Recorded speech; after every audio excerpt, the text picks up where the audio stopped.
Olá, salve, salve nação rubro-negra, está começando mais um programa do Mister Mengão, o seu telejornal de notícias do Flamengo. Sampaoli faz teste ousado para a escalação do Flamengo hoje contra o Botafogo. Excelente notícia no Flamengo, galera. Sampaoli bate martelo e define argentino como substituto de Felipe Luiz. Ataque do Flamengo pode ser desfalcado por clube europeu. Zagueiro xodó da nação fica a um passo de assinar com o Flamengo. Essas e outras você confere agora. Fica comigo até o final, porque aqui tem muito mais Flamengo pra você. O Flamengo encara o Botafogo hoje no Maracanã às 16 horas, horário de Brasília, pela terceira rodada do Brasileiro. E no último treino na manhã de ontem, o Sampaoli promoveu um teste ousado na ala esquerda e dessa forma a escalação do Flamengo para o jogo contra o Botafogo deve ter novidades. Sampaoli treinou o Everton Cebolinha na lateral esquerda ao invés do Ayrton Lucas. O camisa 11 foi escolhido para ser usado na posição, deixando o número 6 entre os reservas. O teste do técnico argentino deve promover, inclusive, a maior novidade da escalação rubro-negra para o clássico de hoje. Conforme informações divulgadas pelo portal ge.com, com a troca na ala esquerda, a provável escalação do Flamengo pode ser Santos, Fabrício, Bruno, Davi Luiz e Léo Pereira, Wesley, Vidal ou Everton Ribeiro, Thiago Maia, Gerson, Everton, Cebolinha, Gabigol e Pedro. Além da mudança na ala esquerda, vale destacar que o Sampaoli voltou ao esquema com 3 zagueiros na saída de bola. Fabrício Bruno, Davi Luiz e Léo Pereira devem compor o trio na zaga. A última vez que o argentino usou uma trinca de defensores foi na estreia do Flamengo contra o Nublense do Chile e desde então nunca mais fez isso. Contra o Internacional e Maringá, ele optou pela linha de 4, 2 laterais e 2 zagueiros. As duas equipes vêm de vitórias no meio de semana no jogo de volta da terceira fase da Copa do Brasil. Fora das finais do estadual, o Botafogo engatou uma sequência de 11 jogos sem perder e aparece em segundo lugar na classificação do Brasileiro com 100% de aproveitamento. A juíza do jogo vai ser a FIFA paulista Edna Alves Batista, assistida por Neuza Inês Bach, São Paulo FIFA, e Leila Nayara Moreira da Cruz, Distrito Federal FIFA. E no VAR, Daiane Muniz, São Paulo FIFA. Tudo mulher. O Botafogo vai de Lucas Perry, de Plácido, Adrielson, Vitor Cuesta e Rafael, Marçal ou Hugo, Danilo Barbosa, Lucas Fernandes e Eduardo, Júnior Santos, Vitor Sá e Tiquinho Soares. O técnico é o português Luiz Castro. Lembrando que esse jogo vai ter a transmissão da TV Globo em TV aberta e no Premier Futebol Clube em TV paga. Meus amigos e minhas amigas, com certeza vai ser um jogão esse de hoje aí, porque o Botafogo vem embalado e está invicto aí a 11 partidas e tem demonstrado que está sendo aí um bom time e vem crescendo. O Flamengo precisa entrar em campo com a faca nos dentes e com aquela intensidade que mostrou desde a chegada do Sampaoli. Vamos torcer para que o Gabigol hoje desencante e volte a fazer os gols que a gente tanto quer. Eu estou muito confiante numa boa partida do Mengão hoje e vou de 3-1. E você? Como você escalaria o Flamengo para esse jogo de hoje? E qual o placar que você acha que vai acontecer hoje? Coloca aí. O lateral direito Varela recebeu alta do Hospital Colpestar nesse sábado após procedimento realizado com sucesso no quadril direito. O jogador vinha atuando no sacrifício com dores no local e foi retirado de ação. A recuperação até a volta aos treinos vai durar cerca de 20 dias, mas ele já se apresenta na segunda-feira no Ninho do Urubu para iniciar os tratamentos no local. O procedimento foi realizado pelo médico Lourenço Peixoto e foi acompanhado pelo Dr. Márcio Tanuri. Excelente notícia no Flamengo. A utilização do atacante Bruno Henrique pelo Flamengo após a grave cirurgia há 10 meses tem gerado debates e desencontros no clube. Depois de se recuperar de uma tendinite, o jogador será relacionado para o jogo contra o Botafogo nesse domingo pelo Campeonato Brasileiro. Inicialmente, o camisa 27 estaria fora da lista do técnico Sampaoli, seguindo o planejamento de retorno gradual, mas ele se incomodou com essa situação e pediu para ser relacionado. O Bruno Henrique voltou aos jogos do Flamengo no jogo contra o Curitiba, depois de 10 meses lesionado. Porém, foi desfalque contra o Nublense, Internacional e Maringá, para que se tratasse melhor da tendinite no joelho direito. O Flamengo não se manifestou nem sobre a tendinite do Bruno Henrique e nem sobre o retorno gradual planejado. Bora lá, garoto, seja muito bem-vindo, boa sorte para você, Bruno! E aí, meu amigo, minha amiga, se você está gostando desse programa, então manda brasa no like para fortalecer o nosso canal. Se você ainda não é inscrito, aperta o botão vermelho aqui embaixo, aperte o sininho aqui, pronto, simples assim. Valeu pela moral, muito obrigado. Em jogo válido pela 9ª rodada do Brasileirão Feminino, o Flamengo venceu o Real Brasília por 2-0 na manhã desse sábado, na Gávea. Crivellari e Sole James marcaram os gols do Flamengo. Com mais essa vitória, as meninas da Gávea conquistaram a 8ª consecutiva, assumindo provisoriamente a liderança da competição com 24 pontos. As meninas da Gávea voltam a campo no próximo domingo para enfrentar a Ferroviária, às 16 horas na Fonte Luminosa, pela 10ª rodada do Brasileiro Feminino. O Flamengo jogou com Bárbara, Mona Lisa, depois Rayane, Daiane, depois Nath Pitbull, Agostina e Jucinara, Kailane Júnior, Cris, Darlene, depois Thaís Regina e Duda, depois Gisele, Crivellari e Sole James, depois Gica. O técnico é o Luiz Andrade. Parabéns, meninas, show de bola! Flamengo veta a convocação de Matheus França para a seleção sub-20, olha aí. Disputando 3 competições, o Flamengo vetou a convocação do jovem Matheus França para a disputa do Mundial Sub-20 com a seleção brasileira.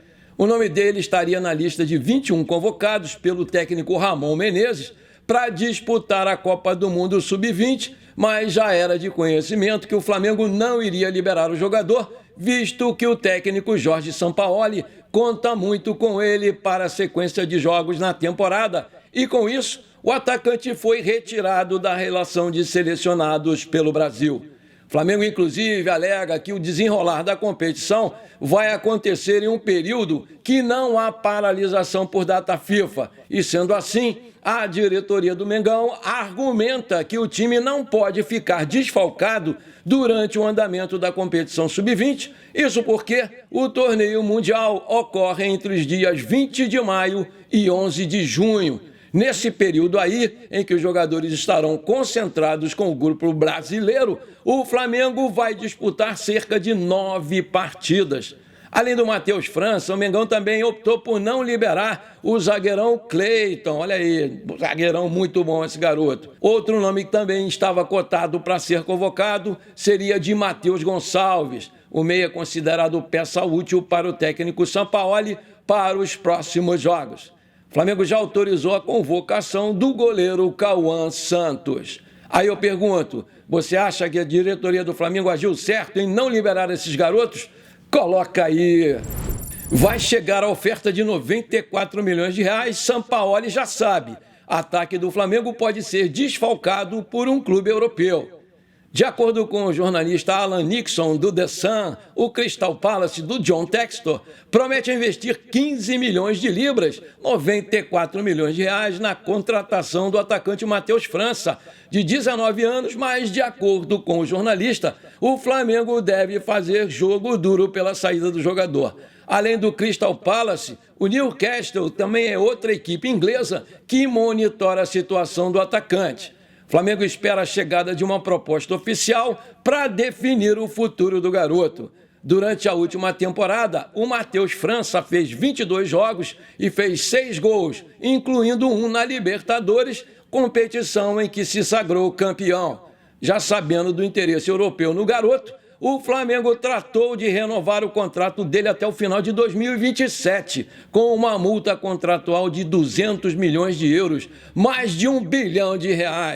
Vale destacar que o Flamengo já tem 103,8 milhões arrecadados com a venda do João Gomes ao Wolverhampton, além das saídas de Tuller e Ramon, que juntos renderam cerca de 11 milhões de reais ao clube. Aí eu pergunto, você é a favor de vender o Matheus França? Coloca aí. Ele está voltando para o Flamengo. Davi Luiz, que vai para o banco. Zagueiro xodó da nação, fica a um passo de assinar com o Flamengo. Com a temporada inconstante do Davi Luiz, o Flamengo já olha para o mercado a fim de trazer mais zagueiros para a opção tática do Sampaoli. O clube também busca opções para a lateral direita e volante. No entanto, uma recente oportunidade para repatriar um velho conhecido tem sido estudado com carinho pela diretoria do Mengão. De acordo com Beto Júnior, apresentador do Charla Podcast, o Flamengo está em negociações com o Tigres do México para contratar o zagueiro Samir, de 28 anos, na próxima janela de transferências, que será aberta agora em julho. Samir é um zagueiro canhoto e cria do Mengão. Jogou pelo Flamengo entre 2013 e 2015. Ele tem contrato com o Tigres do México até junho de 2026 e também pode atuar como lateral esquerdo, mas ainda falta o quê? O acordo salarial. Atualmente, o zagueiro recebe cerca de R$800 mil no México e, para vir para o Flamengo, ele quer continuar recebendo a mesma faixa. Mas a proposta do Flamengo, nesse momento, é de R$500 mil por mês. Com o Tigres, a negociação seria de empréstimo com opção de compra. Lembrando que o Flamengo ainda tem 40% dos direitos econômicos do Samir. As negociações estão em andamento. Aí eu te pergunto, você acha uma boa a vinda do Samir para o Flamengo? Coloca aí! Após Sampaoli bater o martelo, o Flamengo está monitorando o mercado novamente e, dessa vez, em busca de uma peça essencial para uma posição que é considerada carente pelo técnico. O lado esquerdo, e com isso, a diretoria já tem um nome em mente, indicado pelo próprio treinador. Trata-se de Enzo Dias, do River Plate. A informação foi trazida pelo portal torcedores.com, que ainda enfatizou que o Sampaoli vê a contratação com bons olhos para disputar a posição com Ayrton Lucas, tendo em vista que o Felipe Luiz ainda está no departamento médico e está em final de carreira. Em relação ao Enzo Dias, por mais que a janela do Brasil esteja fechada, o Flamengo monitora sim a situação dele. Ainda não foi feita uma proposta oficial, mas o Marcos Braz deve entrar em contato em breve com o staff do jogador. Lembrando que ele tem contrato com o River Plate até 2025 e a sua multa rescisória é de $20 milhões, algo em torno de 99,7 milhões de reais. Por mais que tenha grande interesse, o valor é dado como alto pela diretoria do Flamengo. O Enzo tem 27 anos e é um velho conhecido do Sampaoli, que até mesmo tentou levá-lo para o Sevilha. Aí eu te pergunto, você acha uma boa contratação desse Enzo Dias? Coloca aí! Antes de terminar o nosso programa de hoje, eu quero mandar aquele abraço pro meu amigo Rômulo Moita, lá de Sobral, no Ceará. Alô, Rômulo Moita! Alô, flamenguistas de Sobral, no Ceará! Aquele abração para vocês, meus queridos! Vou mandar também pro meu amigo Raimundo Nonato, gente boa, lá de Altos do Piauí. Alô, Raimundo Nonato Martins, alô, flamenguistas de Altos Piauí. Aquele abração para vocês, meus queridos. Vou mandar também pro meu amigo Geraldo Azevedo, lá de São Miguel dos Campos, em Alagoas. Alô, Geraldo Azevedo, alô, flamenguistas de São Miguel dos Campos, em Alagoas. Aquele abração para vocês, meus queridos. Tamo junto! Bom, por enquanto foi isso. Eu espero que você tenha gostado do nosso programa de hoje. Não esqueça de deixar aquele like maneiro, de comentar e de compartilhar esse programa com os seus amigos e os seus parentes flamenguistas, porque isso aí vai ajudar demais o nosso crescimento no YouTube. Um forte abraço para você que ficou comigo até aqui. Muito obrigado e pra cima deles hoje, Mengão, 3-1.